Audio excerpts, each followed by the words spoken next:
इस कविता का जो शीर्षक है कर चले हम फिदा, और इसके जो कविता के रचयिता हैं कैफी आजम जी हैं, और अपने पंक्तियों में वो लिख रहे हैं और बता रहे हैं और कह रहे हैं।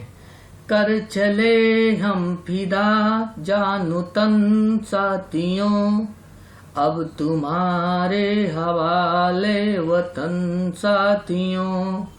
सांस थमती गई नब्ज जमती गई, फिर भी बढ़ते कदम को न रुकने दिया।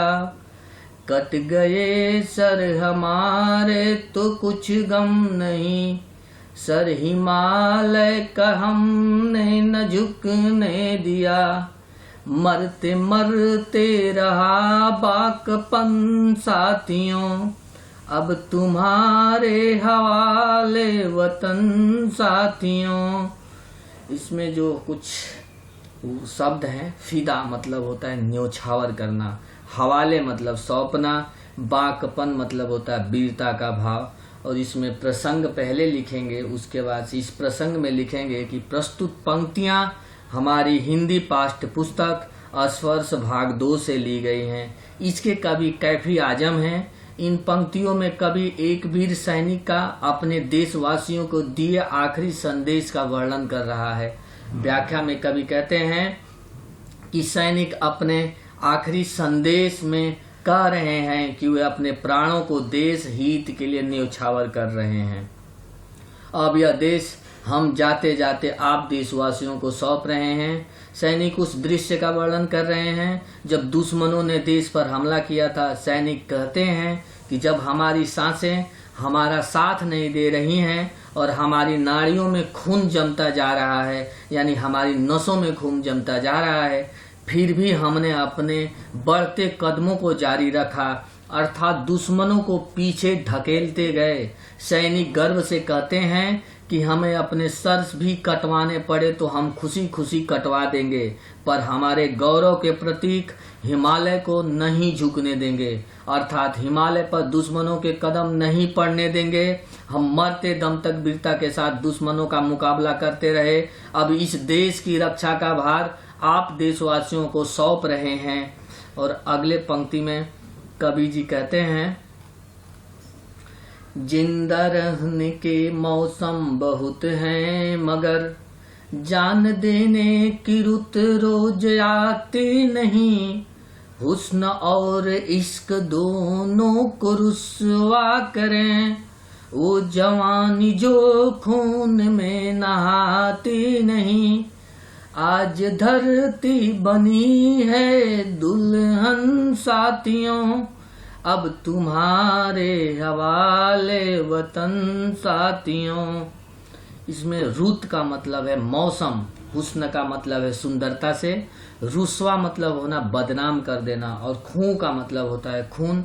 और इसमें प्रसंग है, प्रसंग में कवि कह रहे हैं कि प्रस्तुत पंक्तियां हमारी हिंदी पाठ्य पुस्तक स्पर्श भाग 2 से ली गई हैं। इसके कवि कैफी आजम जी हैं और इस पंक्तियों में कवि सैनिक के बलिदान का भावात्मक रूप से वर्णन कर रहा है।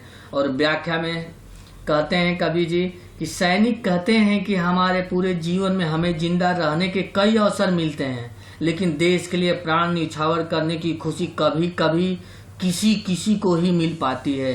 अर्थात सैनिक देश पर मर मिटने का भी एक मौका नहीं खोना चाहते हैं। सैनिक देश के जवानों को प्रेरित करते हुए कहते हैं कि सुंदरता और प्रेम का त्याग करना सीखो, क्योंकि वो सुंदरता और प्रेम ही क्या, जवानी ही क्या, जो देश के लिए अपना खून न बहा सके। सैनिक देश की धरती को दुल्हन की तरह मानते हैं और कहते हैं कि जिस तरह दुल्हन का स्वयंवर में हासिल करने के लिए राजा किसी भी मुश्किल को पार कर जाते थे, उसी तरह से तुम भी अपनी दुल्हन को दुश्मनों से बचा कर रखना, क्योंकि हम अब देश की रक्षा का दायित्व तो आप देशवासियों पर छोड़कर जा रहे हैं। और इसमें अपने पंक्ति कुछ और पंक्तियां हैं, कवि उसमें कहते हैं, राह कुर्बानियों की न वीरान हो, तुम सजाते ही रहना नए काफिले, फतह का जश्न इस जश्न के बाद है, जिंदगी मौत से मिल रही है गले। बांध लो अपने सर से कफन साथियों, अब तुम्हारे हवाले वतन साथियों। इसमें कुर्बानियां का अर्थ है बलिदान, वीरान का अर्थ है सुनसान, काफिले का अर्थ है यात्रियों के समूह, फतह का अर्थ है जीत और जश्न का अर्थ है खुशी। और प्रसंग में कवि कहते हैं कि इस पंक्तियां यानी प्रस्तुत पंक्तियां हमारी हिंदी पाठ्य पुस्तक स्पर्श भाग 2 से ली गई हैं। इसके कवि कैफी आजम हैं। इन पंक्तियों में सैनिक देशवासियों को देश के लिए बलिदान करने के लिए तैयार रहने को कहते हैं। सैनिक कहते हैं कि हम तो देश के लिए बलिदान दे रहे हैं, परंतु हमारे बाद भी ये सिलसिला चलते रहना चाहिए। जब भी जरूरत हो तो इसी तरह देश की रक्षा के लिए एकजुट होकर आगे आना चाहिए। जीत की खुशी तो देश पर प्राण न्यौछावर करने की खुशी के बाद दोगुनी हो जाती है। उस स्थिति में ऐसा लगता है मानो जिंदगी मौत से गले मिल रही हो। अब ये देश आप देशवासियों को सौंप रहे हैं। अब आप अपने सर पर मौत की चुनरी बांध लो, अर्थात अब आप देश की रक्षा के लिए तैयार हो जाओ। और कुछ पंक्तियां और भी हैं आगे। इसमें कवि कहते हैं, खींच दो अपने खून से जमी पर लकीर, इस तरह आने पाए न रावण कोई।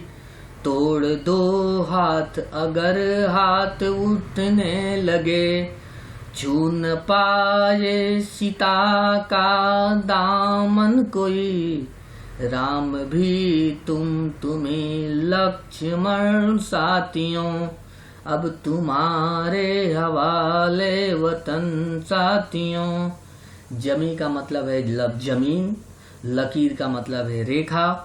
और ये प्रसंग में सेम वैसे ही लिखेंगे जैसे पहले हम लिखते आ रहे हैं। अभी जो व्याख्या इसमें कहते हैं कवि जी, सैनिक कहते हैं कि अपने खून से लक्ष्मण रेखा के समान एक रेखा तुम भी खींच लो और ये तय कर लो कि उस रेखा को पार करके कोई रावण रूपी दुश्मन इस पार न आ पाए। सैनिक अपने देश की धरती को सीता के आंचल की तरह मानते हैं और कहते हैं कि अगर कोई हाथ आंचल को छूने के लिए आगे बढ़े तो उसे तोड़ दो। अपने वतन की रक्षा के लिए तुम ही राम हो, तुम ही लक्ष्मण हो। अब इस देश की रक्षा का दायित्व तो तुम पर है। और इस तरह से कवि अपने वाणी को विराम देते हैं। और ये कविता की लास्ट पंक्तियां थी और इसके अर्थ थे। जय हिंद, जय भारत।